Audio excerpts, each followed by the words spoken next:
Hello coaches. In today's video we're going to go over recruiting coordination functions.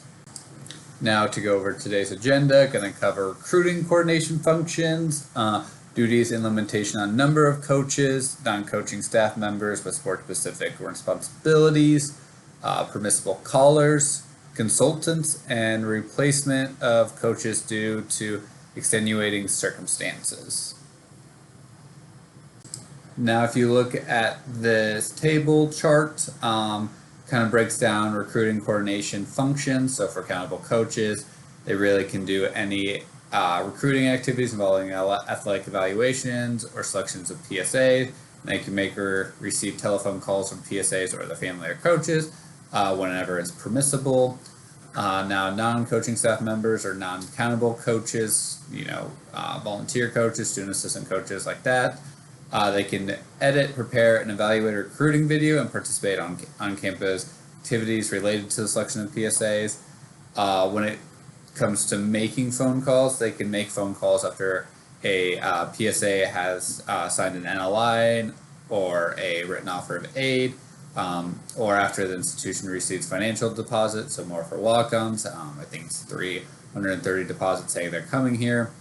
And then when it comes to official visits, you can make a call 5 days before the visit through the end of the visit. For unofficial visits, it's the day before through the end of the visit. And then non-coaching staff members can also make calls about camps or clinics as long as they're not about recruiting and more about logistical issues.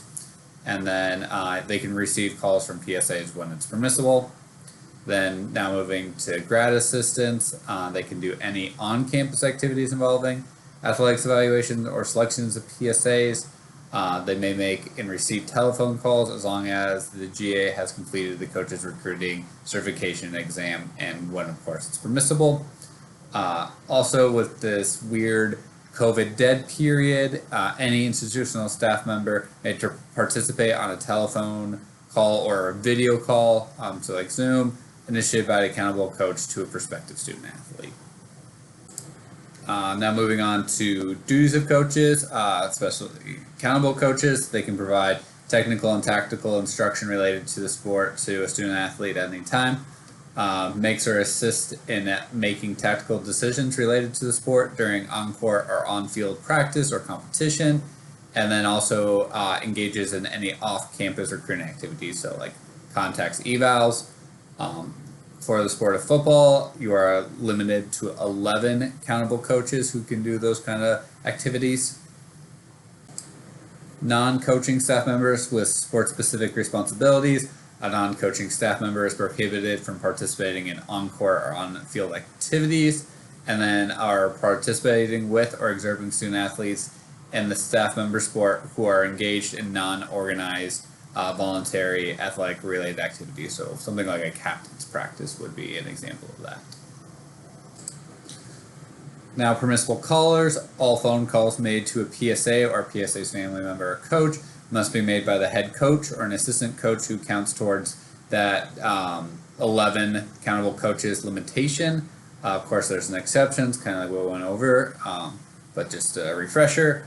Before a PSA signs an NLI or institutional written offer of aid, or if the institution receives a financial deposit in response to an offer of admission, the following individuals may make calls to the PSA. So the president of the university, the FAR, Tim Day, AD, Jamie Pollard, or the SWA, Callie.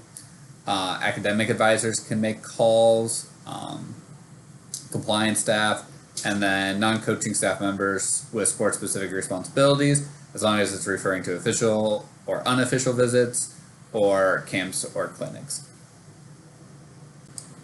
Consultants, first going to talk about instructional consultants. So this might be someone you bring in who's not on your staff, but kind of more of a one-time thing to critique something. So maybe you'll bring in a throw-in coach for the quarterback. So what they're allowed to do, they may attend practice, they observe the student athlete's form, but they may not give instruction to the student athlete.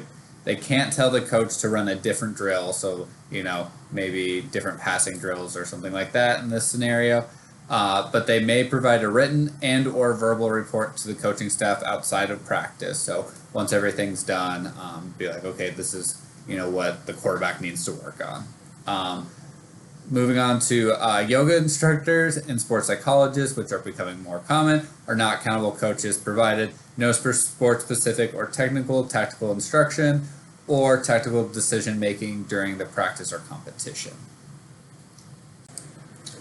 Replacement of a coach due to extenuating circumstances. So the institution may replace temporarily or on a limited basis one of its accountable coaches if the coach is unable to perform any or all of his or her duties because of an extenuating circumstance, such as a suspension, prolonged serious illness, pregnancy.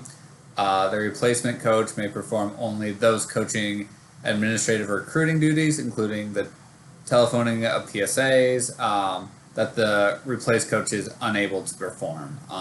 So example where this might come up is maybe a coach's spouse has a child.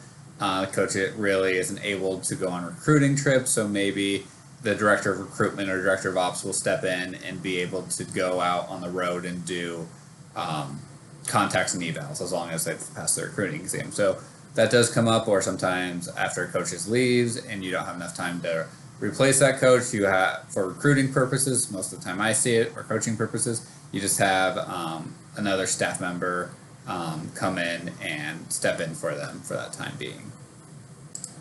Going off that, if you are going to have a replacement coach, don't forget to update your coach's declaration forms throughout the year, especially with manager changes come up a lot. So you can send those to Harrison Weir in the compliance office. And then don't forget to have volunteers, temporary or part-time workers complete compliance education. And you can contact me, Christian Reynolds, for any of that. And that's the end of this video.